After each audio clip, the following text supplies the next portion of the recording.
നല്ല വിശപ്പ്. പോയി കുളിച്ചിട്ട് വാ, ഫുഡ് എടുത്ത് വെക്കാം. A few moments later. കുളിച്ചോ പേട്ടാ? കുളിച്ചു, വെയിറ്റിംഗ് ആണ്. എന്തെങ്കിലും ഉണ്ടോ കഴിക്കാൻ?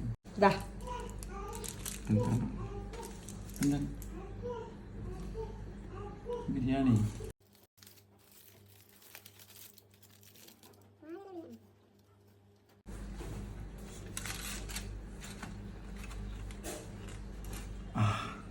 ഇതാണ് ആ ഒരു കുട്ടിക്കാലത്തെ ആ ഒരു ഓർമ്മയിലേക്ക് സ്കൂളിൽ പോകുമ്പോൾ പൊതിച്ചോറൊക്കെ ഉണർന്നു. പക്ഷെ ഇത് പൊതി ബിരിയാണി ഒന്നും. എന്താണ് മോളെ ബിരിയാണി? ബീഫോ? കൊള്ളാം, എൻ്റെ ഫേവറേറ്റ് ബിരിയാണി കേട്ടോ. നല്ല വെന്തുടഞ്ഞിരിക്കുന്ന ബീഫും കുറച്ച് അച്ചാറും പിന്നെ നമ്മുടെ ഈ സലാസ് എല്ലാം കൂടെ കൂട്ടിയിട്ട്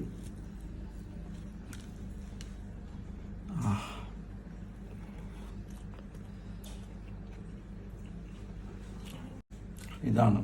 പറ്റും, നമ്മളെ കൊണ്ട് പറ്റും, നമുക്ക് പറ്റും.